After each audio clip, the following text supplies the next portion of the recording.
Ratusan jurnalis Makassar yang tergabung dalam Koalisi Jurnalis Peduli Penyiaran atau KJPP, melakukan aksi unjuk rasa di depan kantor DPRD Sulsel, Rabu tanggal 22 Mei tahun 2024.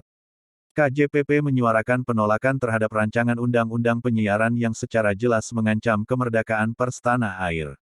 Koordinator Aksi Damai, Muhammad Idris mengatakan aksi damai digelar, sebagai bentuk respons keras jurnalis di daerah terhadap rancangan undang-undang penyiaran.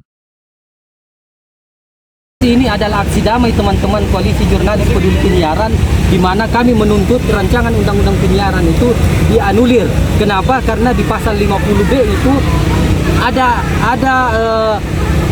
tidak jelas di pasal 50 itu soal di ayat 2, di mana di poin C itu mengatakan bahwa memang di sini ada ketimpangan antara undang-undang KPI dengan undang-undang pers yang menyebutkan bahwa mereka itu bisa melakukan untuk sengketa pers, sementara itu di Undang-Undang 4099 itu sudah diatur yang punya kewenangan adalah Dewan Pers. Wakil Ketua DPRD Sulawesi Selatan, Syaharudin Alrif menemui masa aksi. Syaharudin berjanji akan menyampaikan seluruh aspirasi KJPP ke DPR RI. Karena yang kerjakan dan mengurus ini di DPR RI. Tentu aspirasi KJPP kita akan teruskan ke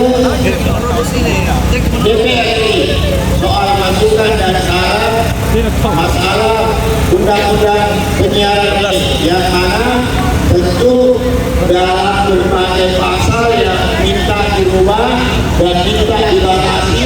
Nah, tentu kami dari DPRD Sulsel akan menindaklanjuti surat ini dan kami akan teruskan ke DPR RI, karena yang menyusun dan mempersiapkan ini di DPR RI.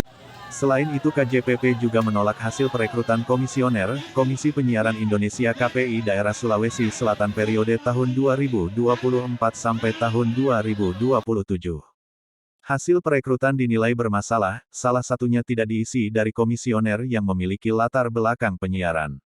Idris menjelaskan, dalam mekanisme pembentukan KPI dan rekrutmen anggota telah diatur dengan jelas dalam Undang-Undang Nomor 32 Tahun 2002, dengan jelas menjamin bahwa pengaturan sistem penyiaran di Indonesia akan dikelola secara partisipatif, transparan, akuntabel sehingga menjamin independensi KPI Daerah Sulawesi Selatan. Ada 4 tuntutan KJPP yaitu: 1. Menolak hasil seleksi komisioner terpilih Komisi Penyiaran Indonesia Daerah Sulawesi Selatan. 2. Meminta Komisi A DPRD Sulsel melakukan fit and proper test atau uji kelayakan dan kepatutan pada 21 peserta secara terbuka dan disiarkan langsung ke publik. 3. Melibatkan semua pihak termasuk organisasi jurnalis serta publik. 4. Meminta kepada semua pihak untuk mengawal uji kelayakan dan kepatutan yang dilakukan Komisi A DPRD Sulsel.